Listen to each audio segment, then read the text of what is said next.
Welcome to easy maths plus.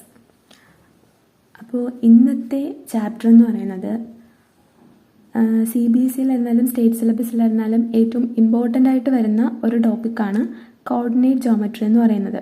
അപ്പോൾ coordinate ജോമെട്രിയിൽ ഒരു പ്രധാനപ്പെട്ട 4 ഇമ്പോർട്ടൻറ്റ് ഇക്വേഷൻസ് ആണുള്ളത്. ഈ ഇമ്പോർട്ടൻറ്റ് ഇക്വേഷൻസ് പഠിച്ചാൽ നമുക്ക് ഈ ഒരു ചാപ്റ്ററിൽ നിന്ന് ഈസി ആയിട്ട് മാർക്ക് സ്കോർ ചെയ്യാനായിട്ട് പറ്റും. അപ്പോൾ നമുക്ക് വീഡിയോയിലോട്ട് പോകാം.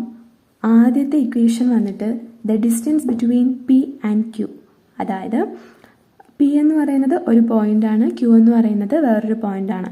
അപ്പം ഈ 2 പോയിന്റുകൾക്കിടയിലുള്ള ഒരു ഡിസ്റ്റൻസ് അതെങ്ങനെ കണ്ടുപിടിക്കാം, അതിനായിട്ട് ഒരു ഇക്വേഷൻ ഉണ്ട്. ആ ഇക്വേഷനാണ് √(x2 - x1) the whole square plus y2 - y1 the whole square.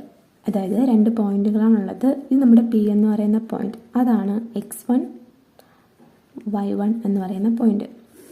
വേറൊരു പോയിന്റാണ് നമ്മുടെ Q, അത് x2 y2 എന്ന് പറയുന്ന ഒരു പോയിന്റ്. ഈ 2 പോയിന്റുകൾക്കിടയിലുള്ള ഡിസ്റ്റൻസ് എങ്ങനെ കണ്ടുപിടിക്കാം, അല്ലെങ്കിൽ ഇതിൻ്റെ ഇടയിലുള്ള ഡിസ്റ്റൻസ് കണ്ടുപിടിക്കാനുള്ള ഇക്വേഷനാണ് നേരത്തെ പറഞ്ഞ ഈ ഇക്വേഷൻ നമ്മൾ കാണാപ്പാഠം പഠിക്കാതെ എങ്ങനെ ലോജിക്കായിട്ട് നമുക്ക് ഇതിൽ നിന്ന് തന്നെ സ്വന്തമായിട്ട് ഇക്വേഷൻ എഴുതി നമുക്ക് സോൾവ് ചെയ്യാം, അതാണ് ഇതിൽ നോക്കുന്നത്. ഇത് ഈ ഒരു പോയിന്റിലെ എക്സ് കോർഡിനേറ്റ് വൈ കോർഡിനേറ്റ്, ഇത് ഈ ഒരു പോയിന്റിലെ എക്സ് കോർഡിനേറ്റ് വൈ കോർഡിനേറ്റ്. അപ്പോൾ നമ്മൾ ചെയ്യേണ്ടത് ആദ്യം എക്സ് കോർഡിനേറ്റുകളെ എടുക്കുക. എക്സ് കോർഡിനേറ്റുകളുടെ ഡിഫറൻസ് എടുത്തതിന് ശേഷം അതിനെ സ്ക്വയർ ചെയ്യുന്നു. എക്സ് കോർഡിനേറ്റിൻ്റെ ഡിഫറൻസ് എടുത്തു, അതായത് x2 - x1 എടുത്തു, അതിനെ സ്ക്വയർ ചെയ്തു. പ്ലസ് ഇനി y2 - y1 ആണ്. y2 എടുക്കുക, അതിൻ്റെ ഡിഫറൻസ് എടുക്കുക, അതായത് വൈ കോർഡിനേറ്റുകളുടെ ഡിഫറൻസ് എടുത്തിട്ട് അതിനെ സ്ക്വയർ ചെയ്ത് റൂട്ട് ചെയ്യുന്നു. ഇതാണ് നമ്മുടെ ഇവിടുത്തെ PQ എന്ന് പറയുന്ന ഡിസ്റ്റൻസ്. അപ്പോൾ PQ എന്ന് പറയുന്ന ഡിസ്റ്റൻസ് എന്താണ്? √(x2 - x1) the whole square plus y2 - y1 the whole square. അതായത് ഈ ഇക്വേഷൻ വരുന്നത് ഇതാണ് നമ്മുടെ ഇത് എക്സ് ആക്സിസ്, ഇത് വൈ ആക്സിസ്, ഇത് നമ്മുടെ ഒറിജിനാണ്. ഓക്കെ, അപ്പോൾ ഈ ഒരു പോയിന്റ് കിടക്കുന്നത് ഈ ഒരു കാർട്ടീഷ്യൻ പ്ലെയിനിലാണ്. അതായത് നമ്മുടെ ഒരു ഗ്രാഫ് അകത്ത് എക്സ് കോർഡിനേറ്റ് വൈ കോർഡിനേറ്റ് അകത്ത് കിടക്കുന്ന 2 പോയിന്റുകളുടെ ഡിസ്റ്റൻസ് ആണ് നമ്മളിപ്പോൾ എടുത്തതാണല്ലോ ജോമെട്രിക് കോർഡിനേറ്റ് ജോമെട്രി എന്ന് പറയുന്നത്. അപ്പോൾ ഇത് നമ്മുടെ P എന്ന് പറയുന്ന പോയിന്റ്, ഇത് Q എന്ന് പറയുന്ന പോയിന്റ് ആണെങ്കിൽ ഇതിന് ഒരു എക്സ് ആക്സിസും ഒരു വൈ പോയിന്റും ഉണ്ട്, ഇതിന് നമ്മുടെ എക്സും വൈ പോയിന്റുകളും ഉണ്ട്. ഇതിൻ്റെ ഇടയിലുള്ള ഡിസ്റ്റൻസാണ് നമ്മളിപ്പോൾ കണ്ടുപിടിച്ച ഈ ഒരു ഇക്വേഷൻ എന്ന് പറയുന്നത്. ഇനി നമുക്ക് ഡൗട്ട് തോന്നാം, ഈ x2 തന്നെ ആദ്യം എഴുതണോ, x1 എഴുതിയാൽ കുഴപ്പമുണ്ടോ, അതുപോലെ y2 തന്നെ ആദ്യം എഴുതണോ, ആൻസറിന് എന്തെങ്കിലും വ്യത്യാസം വരുമോ എന്ന് ഒരു ഡൗട്ട് തോന്നിയാൽ നമുക്ക് എങ്ങനെ വേണോ ഇത് എഴുതാം.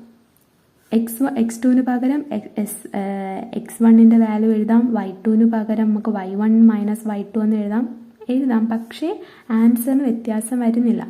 പക്ഷേ സിലബസിൽ നിങ്ങൾക്ക് ഇക്വേഷൻസ് ഇതാണ്. അപ്പോൾ നമ്മൾ ഒരു ക്വസ്റ്റ്യൻ എഴുതുമ്പോൾ അതിൻ്റെ ഇക്വേഷൻ, ഒരു ക്വസ്റ്റ്യൻ അറ്റൻഡ് ചെയ്യുമ്പോൾ അതിൻ്റെ ഇക്വേഷനും കൂടി എഴുതി പോകുമ്പോൾ നമുക്ക് ആ ഇക്വേഷന് മാർക്ക് സ്കോർ ചെയ്യാനായിട്ട് പറ്റും. അപ്പോൾ നിങ്ങളുടെ സിലബസിലെ ഇക്വേഷൻ ഇതായതുകൊണ്ട് ഇത് തന്നെ ഫോളോ ചെയ്യുന്നതായിരിക്കും നല്ലത്. ഇനി ബൈ ചാൻസ് എക്സാം സമയത്ത് മാറിപ്പോയി, x1ഉം x2ഉം കൂടെ അങ്ങോട്ടും ഇങ്ങോട്ടും മാറിയാലും ആൻസറിന് വ്യത്യാസം വരുന്നില്ല. അത് നമുക്കൊരു എക്സാമ്പിളിലൂടെ നോക്കാം. ഇപ്പോൾ P എന്ന് പറയുന്നത് നമുക്ക് 2, 3 ആണ് നമ്മുടെ P എന്ന് പറയുന്ന പോയിന്റ്. Q എന്ന് പറയുന്ന പോയിന്റ് ഒരു 3, 4 ആണെന്ന് വെച്ചോ. അപ്പോൾ നമ്മുടെ ഇക്വേഷൻ ഇടുമ്പോഴത്തേക്കും ഇവിടെ x1 എന്ന് പറയുന്നത് 2ഉം y1 എന്ന് പറയുന്നത് 3ഉം x2 എന്ന് പറയുന്നത് 3ഉം y2 എന്ന് പറയുന്നത് 4ഉം ആണ്. അപ്പോൾ നമ്മുടെ ഇക്വേഷൻ ഇടുമ്പം x2 3 - 2 റൂട്ട് ഉണ്ട് the whole square plus 4 - 3 the whole square. ഇത് നമ്മൾ ചെയ്യുമ്പോൾ നമുക്ക് കിട്ടുന്നത് 3 - 1 എത്രയാണ്? 1 തന്നെയാണ്. ദി ഹോൾ സ്ക്വയർ പ്ലസ് 4 - 3യോ, അതും 1 തന്നെയാണ്. സ്ക്വയർ എടുത്തു. 1ൻ്റെ സ്ക്വയർ 1 ആണ്, 1ൻ്റെ സ്ക്വയർ 1 ആണ്. അപ്പോൾ നമുക്ക് എന്ത് കിട്ടും? √2 എന്നതാണ് ഇവിടുത്തെ ഡിസ്റ്റൻസ് ആയിട്ട് കിട്ടിയത്. ഇത് നമുക്ക് തിരിച്ചിടാം. ഇതിപ്പോൾ നമ്മൾ ചെയ്തത് ഇക്വേഷനിൽ കണ്ടതുപോലെ x2 - x1 ആണ് ഇപ്പോൾ നമ്മൾ ചെയ്തത്. ഇനി x1 - x2 ഇട്ട് ചെയ്ത് നോക്കാം. ഇക്വേഷനിൽ ആൻസറിൽ എന്തെങ്കിലും വ്യത്യാസം വരുന്നുണ്ടോ എന്നറിയാമല്ലോ. അങ്ങനെയാണെങ്കിൽ നമ്മൾ x1 ആദ്യം ഇടുമ്പോൾ റൂട്ട് ഓഫ് 2 ആണ് 2 minus 3 the whole square plus 3 minus 4 the whole square. Okay അല്ല, 2 minus 3 plus 3 minus 4 the whole square. ഇത് ചെയ്യുമ്പോഴോ 2 മൈനസ് 3 എത്രയാണ്? -1 ആണ് the whole square plus 3 minus 4 -1 ആണ് ദി ഹോൾ സ്ക്വയർ. അപ്പോൾ ഇത് ചെയ്യുമ്പോൾ -1ൻ്റെ സ്ക്വയർ എത്രയാണ്? -1 ഇൻറ്റു -1 ഈക്വൽ ടു 1. അതായത് -1 ഏതൊരു സംഖ്യയുടെ ഒരു നെഗറ്റീവിൻ്റെ സ്ക്വയർ എടുത്താലും ഏതൊരു നെഗറ്റീവ് ഇൻറ്റീജറിൻ്റെ സ്ക്വയർ എടുത്താലും നമുക്ക് കിട്ടുന്നത് ഒരു പോസിറ്റീവായിട്ടുള്ള ഒരു ഇൻറ്റീജർ ആയിരിക്കും. ഇത് നമുക്ക് 1 കിട്ടും. ഇനിയിപ്പോൾ -4 ആണെന്ന് വെച്ചാൽ -4 സ്ക്വയർ -4 ഇതെങ്ങനെ വരുന്നത്? -4 സ്ക്വയർ എന്ന് പറയുന്നത് -4 ഇൻറ്റു -4 ആണ്. മൈനസ് ഇൻറ്റു മൈനസ് എന്താണ് പഠിച്ചിട്ടുണ്ട്? മൈനസ് ഇൻറ്റു മൈനസ് എന്ന് പറയുന്നത് പോസിറ്റീവാണ്. അങ്ങനെയാണ് ഇവിടെ പോസിറ്റീവ് വരുന്നത്. 4 × 4 16. ഇതൊരു എക്സാമ്പിളാണ് ഞാൻ ഈ പറഞ്ഞിരിക്കുന്നത്. എങ്ങനെ -1ൻ്റെ സ്ക്വയർ നമുക്ക് +1 കിട്ടി എന്നതാണ്. അപ്പോൾ ഇവിടെ -1ൻ്റെ സ്ക്വയർ 1 എന്ന് മനസ്സിലായി, പ്ലസ് -1ൻ്റെ സ്ക്വയർ 1 എന്ത് തന്നെ കിട്ടി? √2. ഇവിടെ നമ്മൾ ടെക്സ്റ്റ് ബുക്കിലുള്ള ഇക്വേഷൻസ് വെച്ച് എഴുതിയപ്പോഴും നമുക്ക് ആൻസർ കിട്ടി. അഥവാ നമുക്ക് x1ഉം x2ഉം കൂടെ കൺഫ്യൂഷനായി തിരിഞ്ഞു പോയാൽ കറക്റ്റ് ആൻസർ കിട്ടില്ലേ എന്ന് ഒരു ഡൗട്ട് തോന്നിയാലാണ് ഞാൻ പറഞ്ഞത്. തിരിഞ്ഞ് എഴുതിയാലും കുഴപ്പമൊന്നുമില്ല, നമുക്ക് കിട്ടുന്ന ആൻസർ സെയിം തന്നെ ആയിരിക്കും. പക്ഷേ നിങ്ങൾ ഫോളോ ചെയ്യേണ്ടത് ഇക്വേഷൻ ഫോളോ ചെയ്യുക. ഇക്വേഷൻസ് എടുത്തെഴുതുമ്പോൾ ഇത് ഫോളോ ചെയ്താൽ ഉറപ്പായിട്ടും ഈ മൈനസ് സിമ്പലുകളുടെ സ്ക്വയർ എന്തായിരിക്കും? ഒരു പോസിറ്റീവ് ഇൻറ്റീജർ ആണ് എന്ന് ഓർത്ത് വെച്ചിരിക്കുക. ഓക്കെ,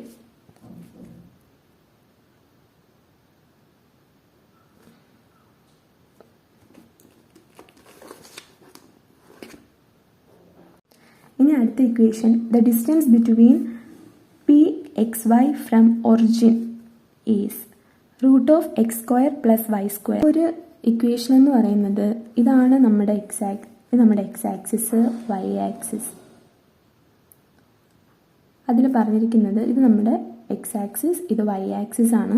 ഇതാണ് നമ്മുടെ ഒറിജിൻ എന്താണ്? 0 0 ആണ്. ഒറിജിനിലെ കോർഡിനേറ്റിൻ്റെ എക്സ് കോർഡിനേറ്റ് വൈ കോർഡിനേറ്റ് എന്തായിരിക്കും? 0 0 ആയിരിക്കും. ഇതാണ് പി എന്ന് പറയുന്ന ഒരു പോയിന്റ്, അത് XY. അങ്ങനെയാണ് എങ്കിൽ ഈ പോയിന്റും ഈ പി എന്ന് പറയുന്ന പോയിന്റിനും ഇടയിലുള്ള ഡിസ്റ്റൻസ്, ഇതിൻ്റെ ഫോർമുലയാണ് അത്. അതായത് the distance between origin and A point. Okay, അത് തമ്മിലുള്ള ഡിസ്റ്റൻസിൻ്റെ ഫോർമുലയാണ് പറഞ്ഞിരിക്കുന്നത്. എന്താണ്? √x² + y² എന്നത്. ഇതെങ്ങനെ വന്നു എന്ന് ചോദിച്ചാൽ നമ്മൾ നേരത്തെ ഇക്വേഷൻ എന്താണ് എഴുതിയത്? നേരത്തെ ഇക്വേഷൻ എന്ന് പറയുമ്പം √x2 - x1 the whole square y2 - y1 the whole square ആണ് നമ്മുടെ നേരത്തെ ഇക്വേഷൻ എന്ന് പറയുന്നത്. അപ്പോൾ ഇതാണ് നമ്മുടെ മറ്റ് ഇക്വേഷൻ എന്ന് പറയുന്നത്, 2 പോയിന്റുകൾക്കിടയിലുള്ള ഇക്വേഷൻ. അപ്പോൾ ഇവിടുത്തെ ഒരു പോയിന്റ് എന്ന് പറയുന്നത് എന്താണ്? 0 0 ആണ് ഇവിടുത്തെ ഒരു പോയിന്റ്. നമുക്ക് ഒരു പോയിന്റേ ഉള്ളൂ XY. നമ്മൾ ഈ ഇക്വേഷനിൽ ഇട്ട് കൊടുത്താൽ നമുക്ക് എന്തെടുക്കാം? ഈ x2ന് എക്സും y2ന് വൈയും എടുക്കാം. x1ഉം y1 എന്ന് പറയുന്നത് ഇവിടെ 0 0 ആണ്. അങ്ങനെ ഇട്ട് കൊടുക്കുമ്പോഴാണ് നോക്കിക്കേ, √x2 എന്ന് പറയുന്നത് ഇവിടെ x ആണ്, മൈനസ് നമ്മുടെ x1 എന്ന് പറയുന്നത് എന്താണ്? 0 ആണ്, 0² പ്ലസ് അതുപോലെ തന്നെയാണ് y - 0². ഇങ്ങനെ എടുക്കുമ്പോഴാണ് എന്ത് വരുന്നത്? x² + y² എന്ന് പറയുന്ന ഇക്വേഷൻ വരുന്നത്. ഇതാണ് നമ്മുടെ രണ്ടാമത്തെ ഇക്വേഷൻ എന്ന് പറയുന്നത്. അതായത് ഒറിജിനും ഒരു പോയിന്റിനും ഇടയിലുള്ള ഡിസ്റ്റൻസിൻ്റെ ഫോർമുല √x² + y². അപ്പോൾ ഇത് കാണാപ്പാടം പഠിക്കേണ്ട ആവശ്യമില്ല.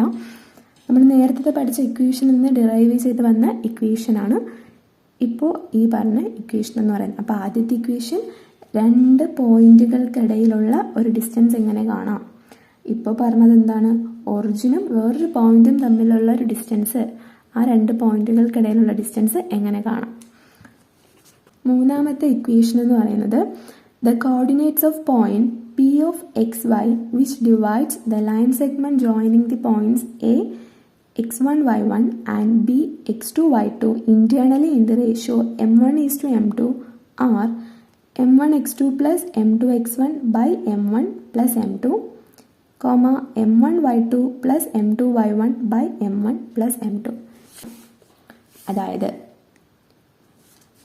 പിയും ക്യൂവും എന്ന് പറയുന്ന രണ്ട് പോയിന്റുകളുണ്ട്.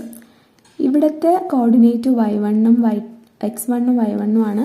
ഇതിൻ്റെ കോർഡിനേറ്റ് x2 y2 ആണ്. ഓക്കെ, ഇനി ഈ രണ്ട് പോയിന്റുകൾക്കും ഇടയിൽ ഇതാണ് ആ രണ്ട് പോയിന്റുകൾക്കിടയിലുള്ള ഡിസ്റ്റൻസ്. ഇതൊരു സ്ട്രെയിറ്റ് ലൈൻ ആണ്. ഓക്കെ, ഇനി അടുത്ത് പറയുന്നത് പിയും ക്യൂ ആണ്. ഇനി നമുക്കിവിടെ എയും ബിയും, ഇത് ബി ആണ്, എങ്ങനെയാണെങ്കിലും കുഴപ്പമില്ല, എന്നാലും വായിച്ച ഡെഫിനിഷനിൽ ഇതാണ് വരുന്നത്. എ ബി എന്ന് പറയുന്ന രണ്ട് പോയിന്റുകളുണ്ട്. അവിടെ അതാണ് ഈ രണ്ട് പോയിന്റ്. അവിടെ ക്യൂ എന്ന് പറയുന്ന വേറൊരു പോയിന്റ് ഉണ്ട്. എക്സും വൈ എന്ന് പറയുന്ന ക്യൂ എന്ന് പറയുന്ന വേറൊരു പോയിന്റ് ഈ ഒരു ലൈനിനെ കട്ട് ചെയ്ത് വന്നിരിക്കുകയാണ്. ഈ കട്ട് ചെയ്തിരിക്കുന്ന റേഷ്യോ എന്ന് പറയുന്നത് m1:m2. അതായത് ഇവിടുത്തെ ഇത്രയും എന്ന് പറയുന്നത് m1 ആണ്, ഇവിടുത്തെ ഇത്രയും ഡിസ്റ്റൻസ് എന്ന് പറയുന്നത് m2 ആണ്. ഈ m1 m2 എന്ന് പറയുന്നത് റേഷ്യോ ആണ്. അതായത് m1:m2 റേഷ്യോയിലാണ് എന്ത് കട്ട് ചെയ്തിരിക്കുന്നത്, ഈ എ ബി എന്ന് പറയുന്ന ഒരു ലൈനിനെ ക്യൂ എന്ന് പറയുന്ന ഒരു പോയിന്റ് കട്ട് ചെയ്തിരിക്കുന്നത്. സിമ്പിളായിട്ട് പറഞ്ഞാൽ ഒരു ലൈനുണ്ട്, ഈ ഒരു ലൈനിൽ വേറൊരു പോയിന്റ് രണ്ടായിട്ട് കട്ട് ചെയ്തു, അതിനെ കട്ട് ചെയ്തു. ഈ കട്ട് ചെയ്ത് നിൽക്കുന്നത് m1:m2 എന്ന് പറയുന്ന റേഷ്യോയിലാണ്. അതായത് എക്സാമ്പിളായിട്ട് പറഞ്ഞാൽ ഇങ്ങനൊരു ലൈനുണ്ട്, നമുക്കിവിടെ ഈ m1 എന്ന് പറയുന്ന 2ഉം m2 എന്ന് പറയുന്ന 1, അതായത് ഒരു ലൈനുണ്ട്, അതിന് 2:1 എന്ന് പറയുന്ന റേഷ്യോയിൽ കട്ട് ചെയ്തു. m1 എന്ന് പറയുന്നത് 2ഉം m2 എന്ന് പറയുന്ന 1ഉം. അത് ക്വസ്റ്റ്യൻസ് ചെയ്യുമ്പോഴത്തേക്ക് മനസ്സിലാവും. അപ്പം m1:m2 റേഷ്യോയിൽ, അതായത് നമ്മളിപ്പോൾ പറയില്ലേ 1നെ 3/1 ഡിവൈഡ് ചെയ്തു, 4/2 ഡിവൈഡ് ചെയ്തു എന്നൊക്കെ, അതൊക്കെ അത്രയേ ഉള്ളൂ. അതാണ് ഇവിടെ ഉദ്ദേശിക്കുന്നത്. അതായത് m1:m2 റേഷ്യോയിൽ ഈ ഒരു ലൈനിനെ കട്ട് ചെയ്തു. അങ്ങനെയാണ് എങ്കിൽ ക്യൂ എന്ന് പറയുന്നതിൻ്റെ കോർഡിനേറ്റ്, ഈ ക്യൂ എന്ന് പറയുന്ന എക്സും വൈയും ആണല്ലോ, അത് എന്താണ് എന്നതാണ് ക്വസ്റ്റ്യൻ. ഇതിൻ്റെ കോർഡിനേറ്റ് നമുക്കറിയാം, ഇതിൻ്റെ കോർഡിനേറ്റ് ഉണ്ട്, m1ഉം m2ഉം ഉണ്ട്. അങ്ങനെയാണെങ്കിൽ ഒരു പോയിന്റ് കട്ട് ചെയ്തില്ലേ ലൈനെ, ഈ ഒരു പോയിന്റിൻ്റെ കോർഡിനേറ്റ് പോയിന്റുകൾ എന്താണ്, എക്സും വൈയും എന്താണ് എന്നതാണ് ക്വസ്റ്റ്യൻ, അല്ല എന്നതാണ് ഈ ഇവിടുത്തെ ഇക്വേഷൻ. അപ്പം ഇത് നമ്മൾ കണ്ടുപിടിക്കുന്നത്, ഇതിൻ്റെ ഇക്വേഷൻ വന്നിട്ട് x2 into m1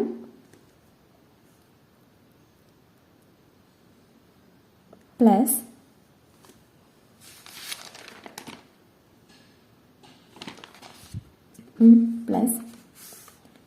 x1 into m2 by m1 plus m2. ഇതാണ് നമ്മുടെ എക്സ് എന്ന് പറയുന്നത്. ഈ എക്സ് വൈ ഉണ്ടല്ലോ, ഇതിലെ എക്സിൻ്റെ സ്ഥാനത്ത് വരുന്നതാണ് ഇത്രയും. വൈയുടെ സ്ഥാനത്ത് വരുമ്പോൾ നമ്മൾ വൈയുടെ വാല്യൂസ് മാത്രമേ എടുക്കത്തുള്ളൂ. y2 into y1 into m1 plus y1 into m2 divided by m1 plus m2. ഇതാണ് നമ്മുടെ ഇവിടുത്തെ എക്സ് വൈയുടെ വാല്യൂകൾ. നമുക്ക് എക്സിൻ്റെ ടേമല്ല കണ്ടുപിടിക്കേണ്ട ഇവിടെ, അതുകൊണ്ട് എക്സിൻ്റെ രണ്ടും എടുത്തു. നമ്മൾ ക്രോസ് ആയിട്ട് എടുത്താൽ കാണാപ്പാടം പഠിക്കേണ്ട. ഇവിടെ നമുക്ക് x2നെ നമ്മൾ m1 ഓക്കെ അല്ല, x2നെ m1 കൊണ്ട് ഇൻഡ്യൂ ചെയ്യുന്നു, x1നെ m2 കൊണ്ട് ഇൻഡ്യൂ ചെയ്യുന്നു ബൈ m1 പ്ലസ് m2. അതുപോലെ തന്നെയാണ് വൈയുടെ കേസിലും. അപ്പോൾ ഇതാണ് നമ്മുടെ എക്സ് വൈ കോർഡിനേറ്റുകളുടെ ഇക്വേഷൻ എന്ന് പറയുന്നത്. അടുത്ത് ലാസ്റ്റത്തെ ഇക്വേഷൻ ആണ്, ഇതിൽ ഇമ്പോർട്ടൻ്റ് ആയിട്ട് വരുന്ന ലാസ്റ്റത്തെ equation. The mid point of the line segment joining the point P x y and Q x2 y2 is, അതായത് മിഡ് പോയിന്റ് ആണ്. ഇതുപോലെ ഒരു ലൈനുണ്ട്, രണ്ട് പോയിന്റുകളുണ്ട്. ഈ പോയിന്റ് കറക്റ്റ് മിഡ് പോയിന്റിലായിട്ട് വേറെ ഒരു പോയിന്റ് എ എന്ന് പറയുന്ന ഒരു പോയിന്റ് കറക്റ്റ് മിഡ് പോയിന്റിലായിട്ട് ഡിവൈഡ് ചെയ്തു. അതായത് ഇവിടെ 1:1 ആണ് റേഷ്യോ വരുന്നത്. മറ്റേത് ഇവിടെ നടുക്ക് കൊടുത്തിട്ടുണ്ടെങ്കിലും ഇത് മിഡ് പോയിന്റിലല്ല വരുന്നത്. ഇതിപ്പോൾ നമുക്ക് ഈ ഇക്വേഷനിൽ ഒരു പോയിന്റ് ഇവിടെ ഇങ്ങനെ വരാം, ഇവിടെ ആയിരിക്കും ആ പോയിന്റ് കട്ട് ചെയ്യുന്നത്, അല്ലെങ്കിൽ ഇവിടെ ആയിട്ടായിരിക്കും ആ പോയിന്റ് കട്ട് ചെയ്യുന്നത്. പക്ഷേ ഇവിടെ എന്ന് പറയുമ്പോൾ കറക്റ്റ് മിഡ് പോയിന്റ് എന്ന് വെച്ചാൽ കറക്റ്റ് നടുക്കായിട്ടാണ് ആ പോയിന്റ് കട്ട് ചെയ്യുന്നത്. അപ്പോൾ ഇവിടുത്തെ റേഷ്യോ എന്ന് പറയുന്നത് 1:1 ആയിരിക്കും ഇവിടുത്തെ റേഷ്യോ. അങ്ങനെയാണെങ്കിൽ ആ ഇക്വേഷനിൽ നമ്മുടെ M1ഉം M2 എന്തായിപ്പോവും? 1ഉം 1ഉം ആയിപ്പോവും. ഈ ഇക്വേഷനിൽ M1നും M2നും നമ്മൾ 1 1 ഇട്ട് കൊടുത്താൽ XYയുടെ ഇവിടുത്തെ കോർഡിനേറ്റ് എന്തായിട്ട് മാറും എന്നാണ് നോക്കുന്നത്. X2 1 ആണ്, M1 അത് 1 ആയിട്ട് പോവും, plus X1 by M1 M2 by 2, ഇവിടെയോ Y2 പ്ലസ് Y1 ബൈ 2. ഇതാണ് നമ്മുടെ ആ ഇക്വേഷൻ. അപ്പോൾ ഇതാണ് നമ്മുടെ 4 ഇക്വേഷൻസ്. ഒന്ന് 2 പോയിന്റുകളുടെ ഇടയിലുള്ള ഡിസ്റ്റൻസ് എങ്ങനെ കണ്ടുപിടിക്കാം. അടുത്തത് ഒരു പോയിന്റും ഒരു ഒറിജിനും തമ്മിലുള്ള, അതായത് ഒറിജിനിൽ നിന്ന് വേറൊരു പോയിന്റിലോട്ടുള്ള ഡിസ്റ്റൻസ് എങ്ങനെ കണ്ടുപിടിക്കാം. അടുത്തത് ഒരു ലൈൻ ഉണ്ടെങ്കിൽ ഒരു ലൈൻ ഉണ്ട്, 2 പോയിന്റുകളെ ജോയിൻ ചെയ്യിപ്പിച്ചുകൊണ്ട് ഇതിൻ്റെ ഡിസ്റ്റൻസിൻ്റെ ഇടയിൽ എവിടെയോ വേറൊരു പോയിന്റ് ഇതിനെ കട്ട് ചെയ്യുന്നുണ്ട്, M1:M2 റേഷ്യോയിൽ. അങ്ങനെയാണെങ്കിൽ ഈ കോർഡിനേറ്റിൻ്റെ അല്ലെങ്കിൽ ഈ ഒരു പോയിന്റിൻ്റെ കോർഡിനേറ്റ് എങ്ങനെ കണ്ടുപിടിക്കാം. അതാണ് 3ാമത്തെ ഇക്വേഷൻ. 4ാമത്തേത് ഈ ഒരു രണ്ട് പോയിന്റ് അതിനെ കറക്റ്റ് നടുക്കായിട്ട് വേറൊരു പോയിന്റ് കട്ട് ചെയ്താൽ അതിൻ്റെ കോർഡിനേറ്റ് എങ്ങനെ കണ്ടുപിടിക്കാം. അപ്പോൾ ഇത് 4ഉമാണ് പ്രധാനപ്പെട്ട ഇക്വേഷൻസ് എന്ന് പറയുന്നത്. ഇത് 4ഉം പഠിച്ചാൽ നമുക്ക് ഈസി ആയിട്ട് ഇതിൽ നിന്ന് മാർക്ക് സ്കോർ ചെയ്യാനായിട്ട് പറ്റും. അപ്പോൾ എൻ്റെ പ്രോബ്ലവുമായിട്ട് അടുത്ത വീഡിയോയിൽ വരാം. അതുവരേക്കും